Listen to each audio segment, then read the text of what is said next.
Salut tout le monde, c'est Maxel FCB. Le débrief de FC Barcelone contre Newcastle, c'est maintenant. Ok les mecs, on se retrouve pour débriefer finalement ce match. FC Barcelone contre Newcastle, victoire 7-2 du FC Barcelone, 8-3 en cumulé. Claque totalement infligée par le Barça à Newcastle.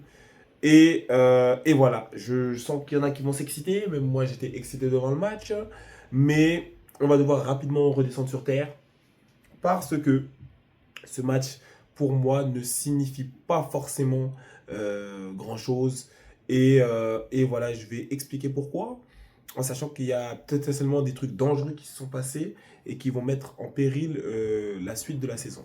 On commence par la composition. Déjà, la composition, je pense que globalement, c'est l'une des meilleures compos qu'on peut faire. Ça dépend ce que vous verrez à changer pour vous.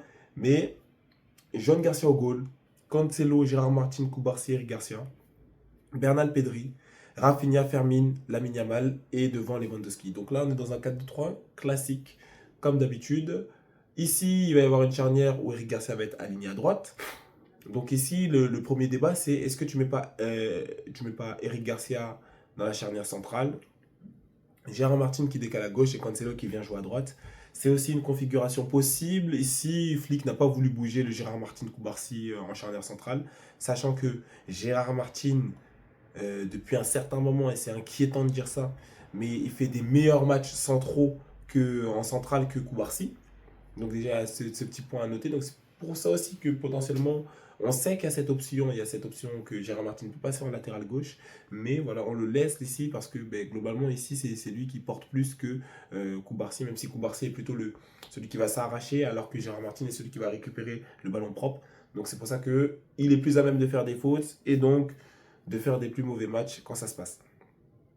Derrière, enfin juste devant, on a Bernal Pedri. Certains auraient vu un Casado, mais je ne sais pas ce qui s'est passé entre Flick et Casado. Mais Flick a l'air de. C'est comme si Casado avait déjà un pied dehors. J'ai l'impression que Casado a déjà un pied dehors. Pourtant, l'homme, c'était l'homme du combat. La saison dernière, souvenez-vous du maillot noir du Barça, en Ligue des Champions comme en Liga, ce mec-là, Casado, c'était l'homme du combat. C'était l'homme rugueux qu'il fallait mettre à côté d'un Pedri. Pour que Pedri puisse exceller, il fallait que le mec qui ramasse la boue à la main soit là. Et Casado était le grand mec là, qui faisait cette mission-là. Et je trouve qu'on l'a assez oublié, vite oublié, dès le retour de Frenkie, qui ne l'a pas forcément éteint au début quand il est venu, mais Frenkie a plus la conscience largement que Casado. Et bon, voilà, littéralement, si on te propose un débat entre Frenkie et Cascade, tu as préféré Frenkie, même si pour moi, dans certains cas, Casado aurait dû jouer. Mais très rapidement, Bernal est apparu en second choix à côté de Pedri. Alors au début, c'est Bernal qui remplaçait Pedri. Je trouvais ça plutôt cohérent parce que au niveau de la dextérité, de la technique, il y a toujours un mec comme ça, et puis un mec qui va plutôt aller au combat. Mais là, en même temps, ils ont été alignés en même temps, donc ça nous fait penser un peu au Barça, Xavi, Iniesta et Busquets, parce que Bernal, je vois plutôt comme Busquets, Pedri comme Iniesta, on n'a pas encore trouvé de Xavi, puisqu'on joue dans un autre dispositif. Mais en tout cas, c'est ça qui a été aligné. Devant Rafi, Fermin, Lamine Yamal, il n'y a rien à dire, tu vois, et Lewandowski juste devant. En vrai, Lewandowski, on va en parler, mais carrément, on va rentrer rapidement dans le vif du sujet. Voilà notre compo. Du côté de Newcastle, Ramsdale, Trippier, Thio, Burn, Hall, Ramsey, Tonali, Jolinton, Barnes, Gordon et Elanga en attaque. Il n'y a quasiment personne qui fait un bon match du côté de Newcastle. Donc, moi, je vais me prioriser, je vais me concentrer plutôt sur le FCB. Et on va essayer d'expliquer pourquoi cette victoire, pour moi, entre guillemets, ne signifie pas tellement grand-chose. Premièrement, il y a Eric Garcia et John Garcia qui sont sortis sur blessure. Alors, Eric Garcia, ça fait déjà un très gros coup. Mais si John Garcia est absent, on oublie la suite de la saison. Il ne faut pas qu'on se mente. On a goûté du Chesney l'année dernière, on est allé jusqu'on a pu en demi-finale. On a pris 7 buts. Là, ici, on en prend 3 contre Newcastle. John Garcia a failli arrêter le premier au match aller. Les deux qu'on prend, c'est 2 erreurs bêtes, une erreur de Bernal, une erreur de Lamine Yamal, dans la même zone, à gauche là-bas, juste devant la surface. Centre, et Elanga est seul au deuxième poteau, but. Donc c'est des buts assez classiques que tu marques contre une défense qui est haute. Et il savait globalement jouer contre, il savait où rester. Même si on sait que la défense va revenir sur nous, et dès qu'elle revient sur toi, paf, tu l'enroules là-bas, et généralement, il n'y a personne là-bas qui peut t'arrêter. Donc, soit seul au deuxième poteau, soit entre le latéral droit et le défenseur central. Et du coup, il y a but. Deux mêmes buts, deux buts qu'on a vu venir, mais sur lesquels on pouvait rien faire. Donc, ça m'énerve dans un premier point, parce que le Barça marque assez rapidement. Rafinha marque à la 6e minute de jeu. Donc, normalement, le match est clos. Le Barça qui marque en dessous des 10 minutes, c'est le Barça qui finit par claquer l'adversaire. Donc, le Barça marque et on permet à Newcastle, on donne du buzz à Newcastle. C'est énervant parce qu'aujourd'hui, Newcastle, c'est une sale équipe, ça s'est vu. Mais aujourd'hui, tu joues contre une autre équipe avec le match que tu as proposé, ça peut être tout autre. Ça ne va pas jusqu'à 7-2. Ça ne va pas jusqu'à 7-2. Il faut vraiment comprendre le fait que le penalty qu'on a eu dernière minute de la première mi-temps joue pour beaucoup dans ce match-là. Le penalty qu'on a à la dernière minute joue pour beaucoup. Même s'il tient par Rafinha, c'est but aussi. Il y a totalement penalty. Ne venez pas crier au scandale. Il y a totalement penalty. Il l'arrache, il l'empêche de jouer le coup. C'est penalty. Mais derrière, on marque à la 6e minute de jeu. On relance une première fois Newcastle. On marque à la 18e minute de jeu avec Bernal. On a 2-1. On est là pour montrer que normalement, c'est pour nous. On doit rassurer. On relance une deuxième fois Newcastle. Donc ça veut dire qu'on arrive pour ce troisième but, il y a 3-2 en une mi-temps. On dirait qu'on n'a pas appris de nos erreurs face à l'Inter, tu vois. 3-2 en une mi-temps. 4 buts avant les 30 minutes, les gars. 4 buts avant 30 minutes de jeu. On n'a rien appris du tout. On n'a rien appris du tout. Aujourd'hui, j'aurais préféré gagner 3-0 sec que 7-2.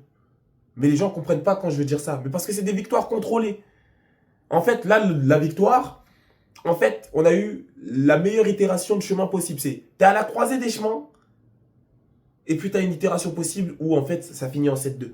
On les éclate totalement. Mais t'as aussi une itération possible où, en fait, on leur donne une autre occasion et c'est eux qui sont à 3-2 et on court derrière le score et on fait des trucs bizarres. On a eu le meilleur scénario possible. À partir du 2-2 qu'on a eu. C'est-à-dire, voilà, il a provoqué un penalty. Le penalty a été transformé. Le penalty aurait pu être arrêté. Et là, ça aurait été totalement un autre match. Et puis, au 3-2, tu as Newcastle qui prend un coup sur la tête. Et en deuxième mi-temps, ils reviennent vraiment plus fatigués. Ils ont pas mal de gens quand même âgés. Les Trippier, les Tonali, les Joelinton. C'est des mecs qui sont soit blessés tout le temps, soit ils reviennent de blessures. Burn et tout. C'est des vieux monsieur. Et du coup, après, on leur roule dessus. Après, on leur roule dessus complètement. Mais les gars, globalement, le Barça, c'est la première mi-temps. Parce que la deuxième mi-temps, pour moi, ne compte pas trop. Je suis désolé de dire ça comme ça. La deuxième mi-temps, pour moi, ne compte pas trop. Il n'y avait plus d'opposition, il n'y avait plus d'intensité. Même s'ils ont essayé en première mi-temps, on leur mettait la foudre. Mais quand on leur mettait la foudre, c'est parce qu'on avait pris un but. C'est parce qu'on devait rattraper quelque chose. Aujourd'hui, on gagne 7-2, mais je ne suis pas rassuré. De une, parce que Eric Garcia et John Garcia, les deux frères Garcia, ils sont à l'infirmerie là pour le moment. On ne sait pas combien de temps ils y sont. Les quarts de finale vont se jouer dans 2 semaines. Est-ce que ça suffira? Est-ce qu'ils seront de retour en avril? Parce qu'on a besoin d'eux. Il ne faut pas rêver. Hein. Ils sont nécessaires pour espérer aller plus loin. Ou est-ce qu'on abandonne déjà? Est-ce qu'on abandonne déjà? Est-ce que tout est fini, tu vois? Parce que moi, j'ose espérer quand même avec la combativité qu'on a, quand tu vois des Fermines sur le terrain, des Rafinha, des mecs qui s'arrachent vraiment, que on puisse aller chercher plus. On peut aller chercher plus. On peut totalement. Mais à 7-2, voilà, bon. Le match était plié, il n'y a même pas de temps additionnel. Ça dit bien joué à Newcastle. Personne n'exulte de joie. C'est une surprise pour personne. On était censé gagner ce match, on l'a gagné, c'est tout. Mais aujourd'hui, j'en ressors pas rassuré. J'aurais bien aimé venir ici chanter les louanges de mon club, mais je ne ressors pas rassuré. Je pense à la suite Parce que quand tu éclates une équipe 7-2, ben, en fait, finalement, c'était qu'une étape.